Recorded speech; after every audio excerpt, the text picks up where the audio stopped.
O assunto do programa de hoje é atendimento fraterno. Sueli Caldas Schubert esclarece como a Casa Espírita deve atender os homossexuais. Divaldo Franco fala como devemos ajudar pessoas portadoras de deficiência. E Alberto Almeida explica como ajudar o médium que tem medo de sua mediunidade. Como a Casa Espírita deve atender os homossexuais? Essa questão, nós temos que observar o seguinte, que a casa está com as portas abertas para todas as pessoas. Jesus andava com os excluídos, com aqueles que hoje são os excluídos. Aqueles que hoje são considerados pessoas que estão à margem.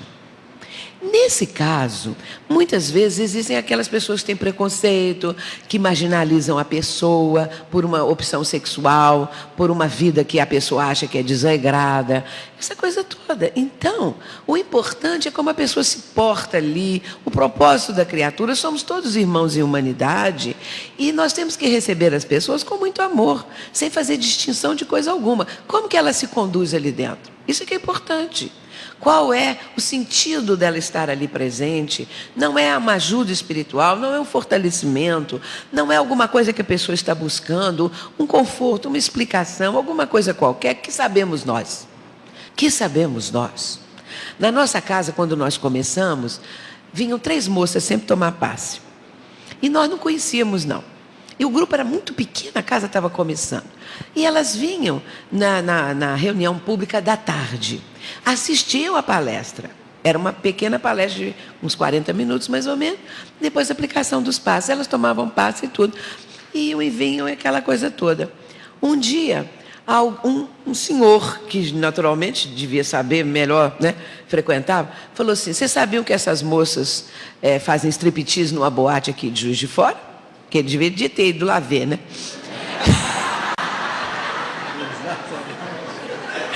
Pois é, para saber, né? Aí nós falamos, mas o que tem isso, né? Deixa elas virem, elas querem vir tomar. Elas ficaram muito tempo, muito simpáticas, conversavam conosco, e nós não ficávamos assim, vocês precisam mudar de vida. Essa coisa, de maneira nenhuma. Se ela perguntasse, viesse, falasse alguma coisa, alguma dúvida, aí sim. Mas ninguém falava nada, elas vinham, ouviam, tomavam passinho e iam embora. Era um momento para elas de ligação com o mundo espiritual, então é muito bom. Então vão deixar, venham as pessoas, ouçam as palestras, ouçam a mensagem da doutrina, ouçam o Evangelho do Cristo, porque todos têm que ser tratados com amor, seja quem for. Que orientação dar a médiuns que não querem a mediunidade? É sempre comum as pessoas desejarem transferir a carga de que são portadoras para os ombros de outros indivíduos. Deveremos ser francos e honestos, sem ser rudes nem grosseiros. A mediunidade não pode ser tirada por outrem. É uma responsabilidade que diz respeito a cada um. Seria o mesmo que eu pedir a alguém que me dê mais memória, que me dê uma boa dose de inteligência, ou que me retire a inteligência que eu tenho, porque fazendo-me pessoa lúcida, ela está me sendo prejudicial. É um pedido de natureza psicológica infantil, através da qual a pessoa deseja libertar-se de uma faculdade que lhe é inerente à organização fisiológica. Então deveremos dizer que isso não existe, é um pedido absurdo, e que a pessoa faça da sua vida o uso que lhe aprouver. Mas se alguém tem uma problemática no pulmão, vai procurar um pulmologista, e ele dá a orientação própria para o paciente. Se o indivíduo deseja ou libertar-se de uma tendência artística ou cultural, não irá pedir a ninguém que a anule. Ele próprio terá que fazer o seu trabalho. Então deveremos ser coerentes com os princípios básicos do Espiritismo, que são esclarecer, libertar e conduzir.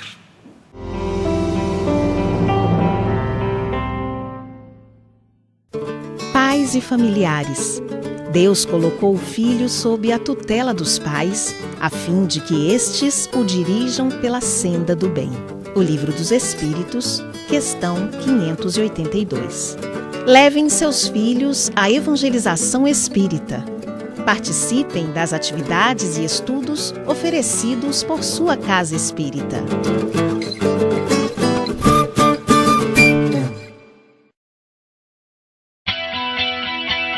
A TVC está presente em toda parte, na Web TV, através do satélite, em seu celular, TV por assinatura e também nas redes sociais.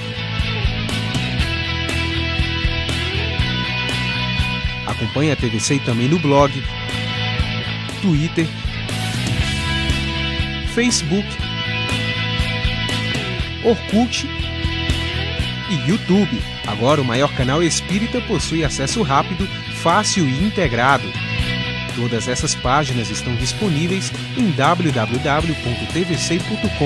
no lado esquerdo, na parte inferior do site.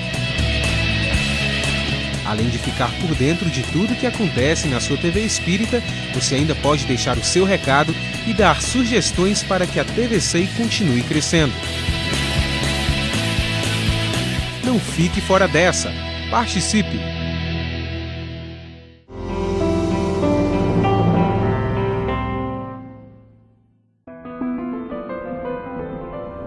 Como ajudar o médium que tem medo de sua mediunidade? O medo da mediunidade, ele está relacionado à ignorância, a princípio, da mediunidade,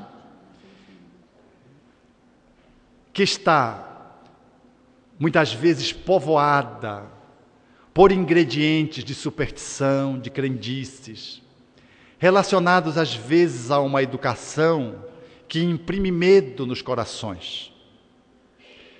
Quantas pessoas experimentam o medo que foram originários de falas que envolvem mitos, lendas da cultura da cidade, do Curupira, do Saci Pererê, da Matinta Pereira.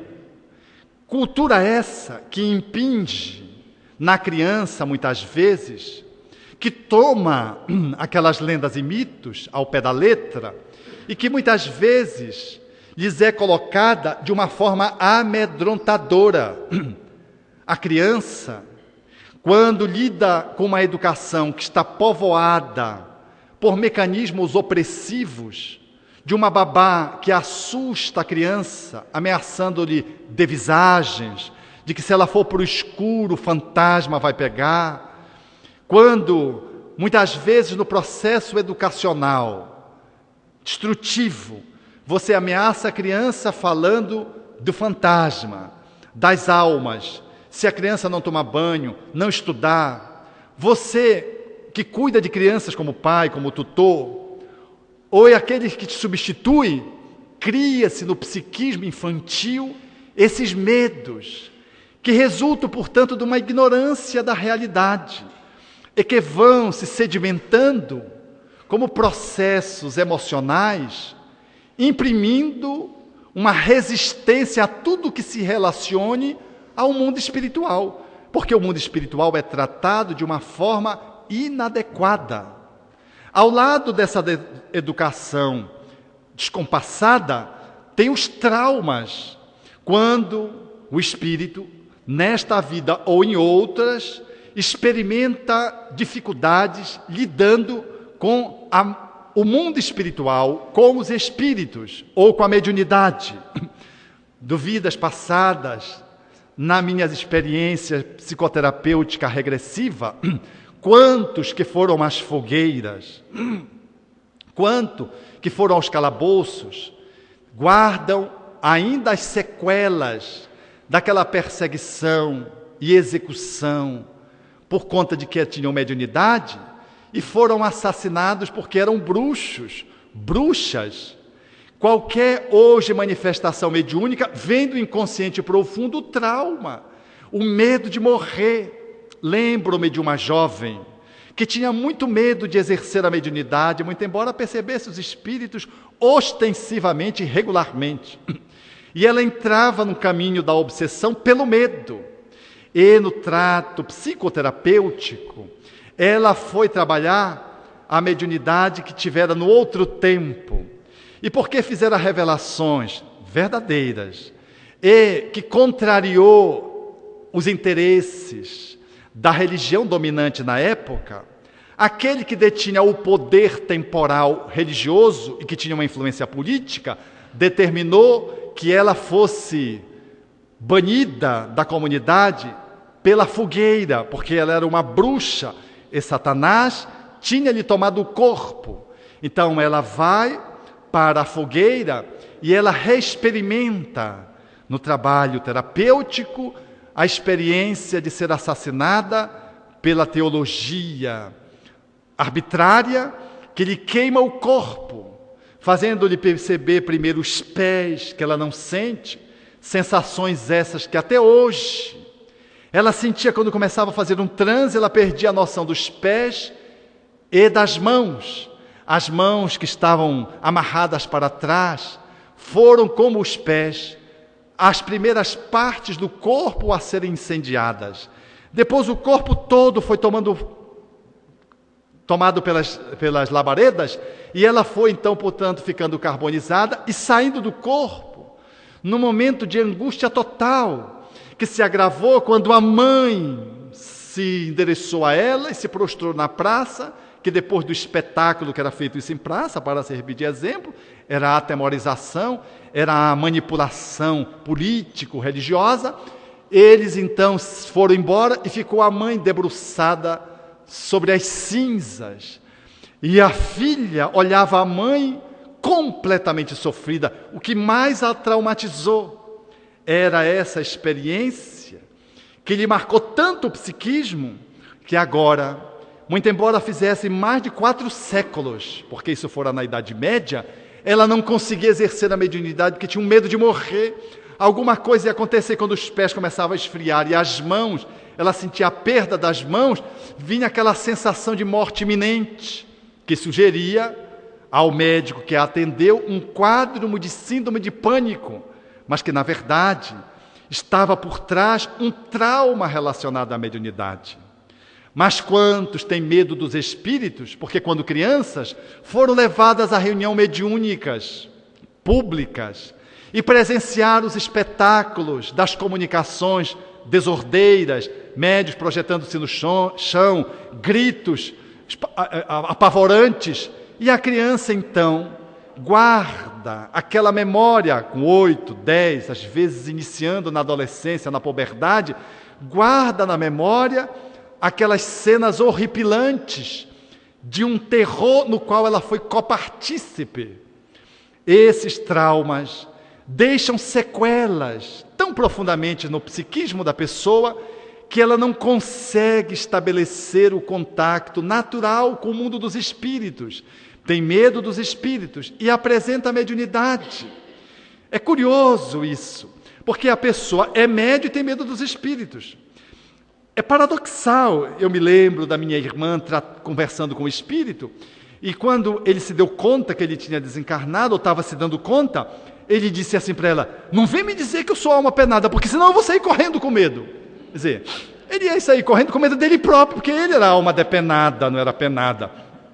Então, veja como é o ser humano, já desencarnado, mas a crença está tão posta, que ele ia sair correndo, ele não se deu conta de que era ele, o espírito que estava desencarnado, portanto, e era a dita na sua linguagem cultural de alma penada. Então, são situações que vão construindo no psiquismo do médium experiências desta e de outra vida, seja por ignorância, seja por traumas experimentados, limitações no trato com os espíritos. Para mais exemplificar mais uma situação para mostrar o trauma, lembro de uma outra jovem, cuja comunicação com os espíritos era uma coisa também abundante, mas ela com pavor. Ela tinha tanto medo que ela comprou um cachorrinho, um pinte, para lhe servir de companhia, porque quando o esposo saía, ela pegava o cachorro e conseguia ficar sozinha, porque não conseguia ficar sozinha com medo dos espíritos. E ela experimenta uma ocorrência fantástica numa outra vida, num trato terapêutico. Naturalmente, estamos falando aqui da terapia, que não é no centro espírita, estamos falando aqui num trato profissional. E ela, trabalhando profissionalmente esse trauma, ela reexperimentou à mediunidade, que ficou pelos caminhos do desequilíbrio da obsessão, atormentada pelo obsessor. E ela passou uma vida sendo médium e perturbada no processo de obsessão, no qual ela enlouqueceu. E a loucura foi de tal modo marcante que ela, quando desencarnou, continuou experimentando as consequências e o sofrimento de uma vivência muito sofrida, no qual a mediunidade e a obsessão compareceram juntas, e a alienação mental foi o desdobramento inevitável. Hoje, como médium, ela receia em fazer o transe e enlouquecer. Na verdade, ela tinha medo de experimentar o que ela já viveu. O medo que nós temos habitualmente não é daquilo que a gente desconhece, é daquilo que a gente viveu de uma forma desordenada, que a gente joga do passado para o futuro, aí tem medo. Era o caso dessa pessoa médium. Ela tinha medo daquilo que ela viveu, a loucura, e agora tinha medo de, em exercendo a mediunidade, enlouquecer. Depois que trabalhou esses conteúdos, ela foi minimizando esse medo aos poucos, estudando o Espiritismo, depois começou a frequentar as reuniões de estudo, desenvolvimento e educação da mediunidade, e foi percebendo que o fenômeno era natural. E para lhe quebrar o medo, do ponto de vista psicoterapêutico, quando eu estava tratando dela, eu lhe permiti uma experiência não traumática da mediunidade. E ela foi para o Velho Egito, aonde ela funcionava como, no oráculo, como uma pítia, como uma médium, e ela fazia contato com espíritos nobres, que lhe orientavam a que ela tomasse providências de natureza coletiva. E essa conexão era fecunda. Naquele momento, portanto, uma mediunidade que estava linkada ao bem, ela pôde fazer o bem a muitas pessoas, ela se beneficiou e pôde também temperar o acervo das suas experiências, percebendo de que a mediunidade, ela não era sinônimo de loucura, de que a loucura foi o maltrato que ela deu à sua vida, que levou à obsessão e que levou à loucura, de que a mediunidade também, quando bem tratada, bem gerida, ela leva ao bem-estar público, porque mediunizada, recebendo a orientação dos espíritos, ela beneficiava as pessoas publicamente, numa gestão de natureza político, comunitária, e era uma mediunidade que estava conectada ao bem. Agora, no centro espírita, trabalhados traumas, ela conseguiu, aos poucos, ir se normalizando com o fenômeno mediúnico, fazendo contato com as entidades espirituais.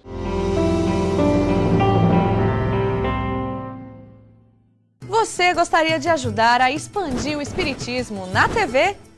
Então aí vai a dica. Você se torna sócio do Clube Amigos do Espiritismo e ajuda a levar a mensagem espírita a muito mais corações. Além de contribuir com este grande desafio, você ainda ganha brindes exclusivos. Uma revista que vira pôster e 2 DVDs todo mês na sua casa, com documentários, animações e videoaulas.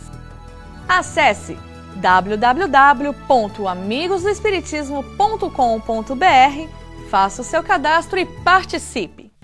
Espiritismo e Ecologia. No livro Espiritismo e Ecologia você vai encontrar as diversas afinidades entre a doutrina espírita e a ciência ecológica.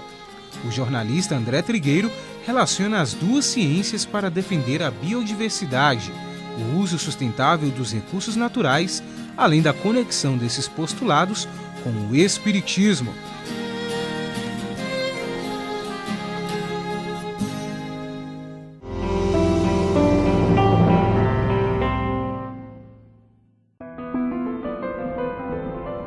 Como atender as pessoas que chegam ao centro espírita através da promoção social? Nossa, isso aí a doutrina sabe, todos nós sabemos como fazer isso, não é? Não é deixar aquela pessoa ficar lá o tempo todo, vir buscar a cesta básica, toma, vai embora. Em alguns lugares nem ouve a palavra da doutrina, em outros ouvem. A doutrina é transmitida para essas pessoas, mas de repente aquela pessoa pode ser uma colaboradora, por que não? Por que ela não pode também um dia dar passe, filha da passe? Por que ela não pode um dia também cooperar em uma outra atividade qualquer? Então, promover a pessoa, se precisa de emprego, vamos trabalhar para ajudá-la a arrumar um emprego, vamos pedir, vamos procurar encaminhar. Então, tudo isso faz parte. E nós vamos ter esses recursos, porque quando o nosso coração está sensível, quando o nosso coração está sensível à dor alheia, nós vamos querer que a pessoa melhore.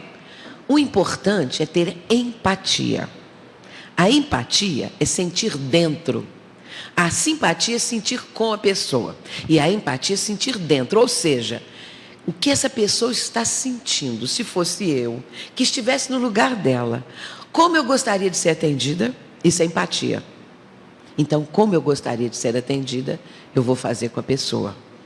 Como eu gostaria de ser promovida, ajudada, não é? Então, nós temos aí os recursos para isso.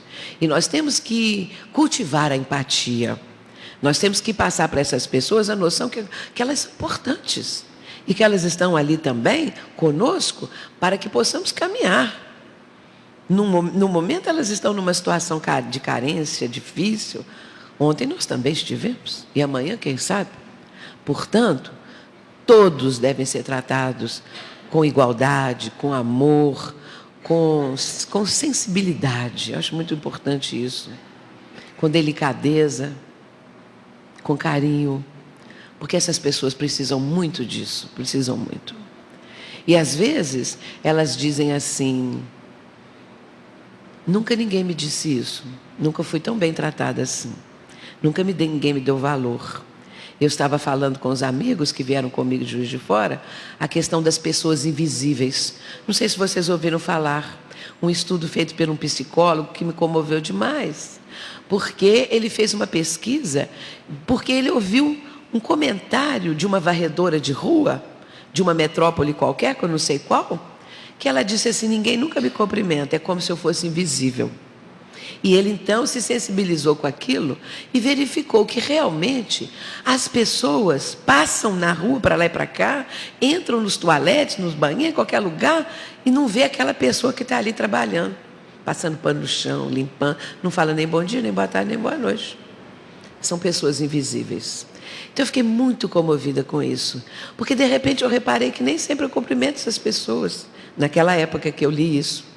Então eu passei a ter esse cuidado, porque estas pessoas ficam muito felizes quando nós dirigimos a palavra a elas, para que elas possam ser vistas e não sejam pessoas invisíveis. E esse rapaz, que hoje é um psicólogo, quando ele ainda estava estudando, ele fez uma experiência.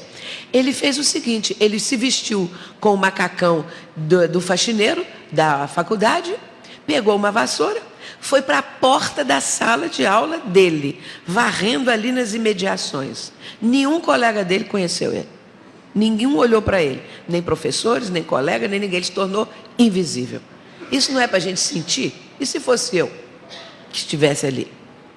Então, nesse caso, nós temos que procurar tratar todas as pessoas assim.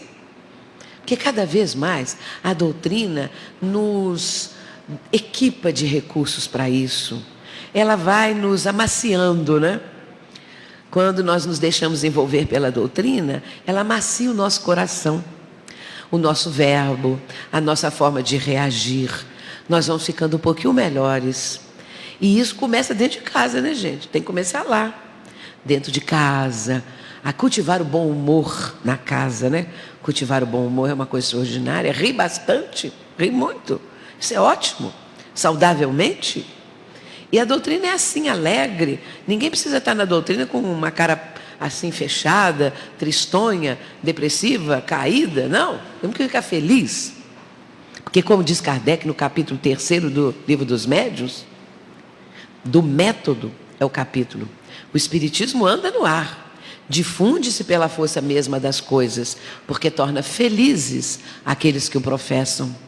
Portanto, nós somos felizes, mesmo sofrendo, mesmo com dificuldades, dificuldade financeira, dificuldade familiar, dificuldade de ordem moral, o que seja. Mas somos felizes. Por quê? Porque sabemos, porque a doutrina nos enriquece, porque ela não nos deixa bater, isso é muito importante, porque ela nos consola, porque esclarece, e esclarecidos, nós vamos para frente, nós vamos em frente. Como devemos ajudar os irmãos portadores de deficiência? Sendo amigo, sendo gentil, envolvendo em orações, emitindo ondas de simpatia. Lembremos de Jesus. A cruz era dele. No entanto, o romano colocou um homem que estava no meio da multidão para o ajudar. E com o ombro ergue a cruz que pesava em média 70 quilos. E há uma história maravilhosa de Giovanni Papini em um livro tocante, As Testemunhas da Paixão. Aquele homem que viera de uma cidade periférica de Jerusalém estava com graves problemas. A mulher enferma com as febres era o impaludismo. Os filhos esfaimados.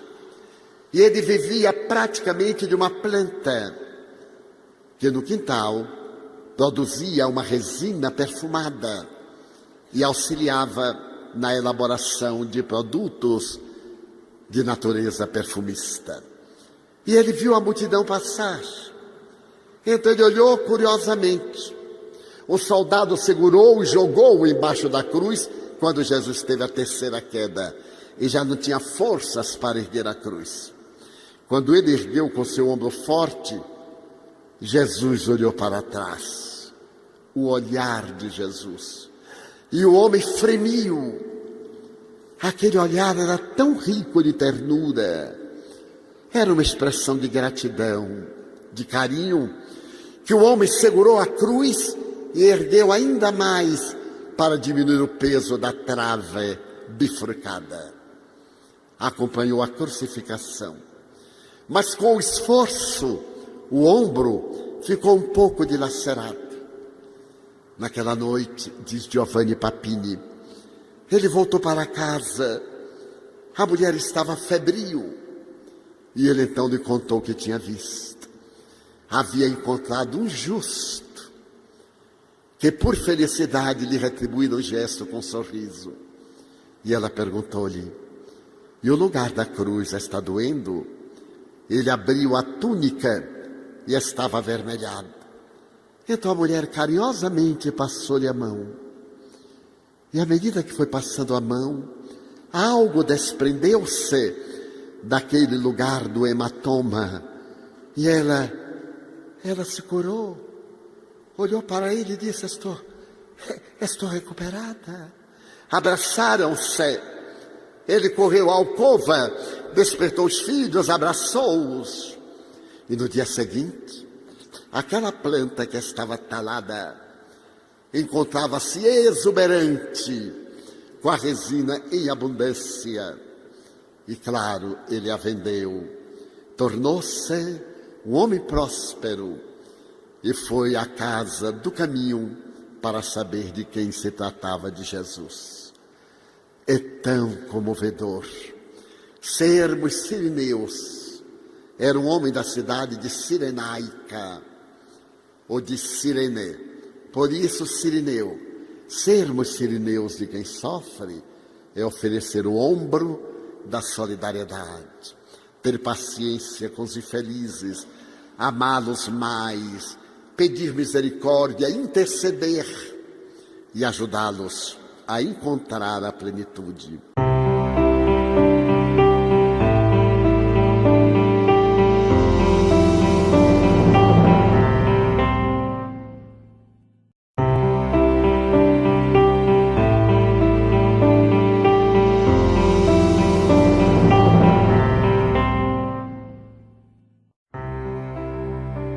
O assunto do programa de hoje é atendimento fraterno.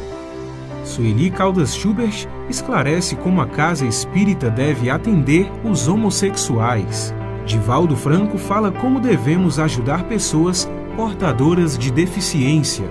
E Alberto Almeida explica como ajudar um médium que tem medo de sua mediunidade. Como a Casa Espírita deve atender os homossexuais? Essa questão, nós temos que observar o seguinte, que a casa está com as portas abertas para todas as pessoas. Jesus andava com os excluídos, com aqueles que hoje são os excluídos. Aqueles que hoje são considerados pessoas que estão à margem. Nesse caso, muitas vezes existem aquelas pessoas que têm preconceito, que marginalizam a pessoa por uma opção sexual, com os princípios básicos do Espiritismo, que são esclarecer, libertar e conduzir.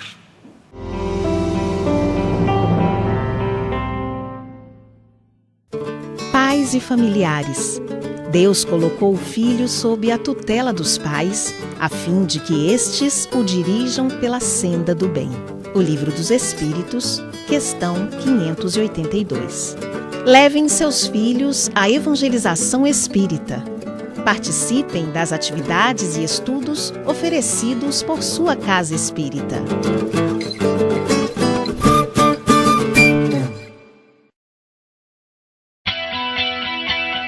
A TVC está presente em toda parte, na Web TV, através do satélite, em seu celular, TV por assinatura e também nas redes sociais.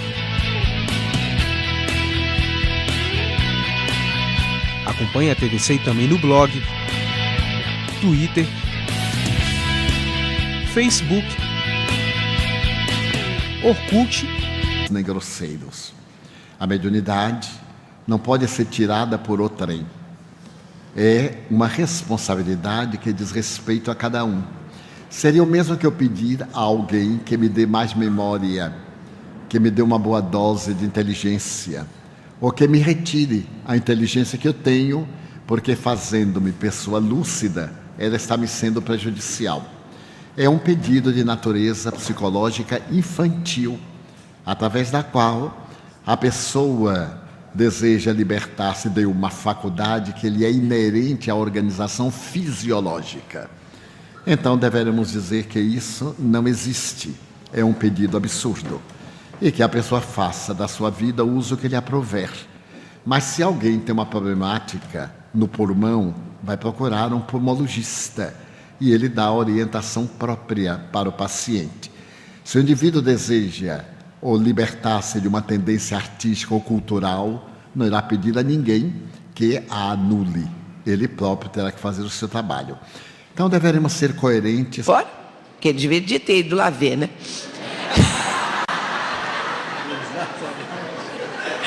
Pois é, para saber, né? Aí nós falamos, mas o que tem isso, né? Deixa elas virem, elas querem vir tomar. Elas ficaram muito tempo, muito simpáticas, conversavam conosco, e nós não ficávamos só, vocês precisam mudar de vida. Essa coisa, de maneira nenhuma. Se ela perguntasse, viesse, falasse alguma coisa, alguma dúvida, aí sim. Mas ninguém falava nada, elas vinham, ouviam, tomavam passinho e iam embora. Era um momento para elas de ligação com o mundo espiritual, então é muito bom. Então vão deixar, venham as pessoas, ouçam as palestras, ouçam a mensagem da doutrina, ouçam o Evangelho do Cristo, porque todos têm que ser tratados com amor, seja quem for. Que orientação dar a médiuns que não querem a mediunidade? É sempre comum as pessoas desejarem transferir a carga de que são portadoras para os ombros de outros indivíduos. Deveremos ser francos e honestos, sem ser rudes. Uma vida que a pessoa acha que é desagrada, essa coisa toda. Então, o importante é como a pessoa se porta ali, o propósito da criatura, somos todos irmãos em humanidade, e nós temos que receber as pessoas com muito amor, sem fazer distinção de coisa alguma. Como que ela se conduz ali dentro? Isso é que é importante. Qual é o sentido dela estar ali presente? Não é uma ajuda espiritual, não é um fortalecimento, não é alguma coisa que a pessoa está buscando, um conforto, uma explicação, alguma coisa qualquer que sabemos nós. Que sabemos nós. Na nossa casa, quando nós começamos, vinham 3 moças sempre tomar passe. E nós não conhecíamos, não. E o grupo era muito pequeno, a casa estava começando. E elas vinham na reunião pública da tarde. Assistiam a palestra. Era uma pequena palestra de uns 40 minutos, mais ou menos. Depois a aplicação dos passes. Elas tomavam passe e tudo. Iam e vinham, aquela coisa toda. Um dia, um senhor, que naturalmente devia saber melhor, né, frequentava, falou assim, vocês sabiam que essas moças fazem striptease numa boate aqui de Juiz de Fora?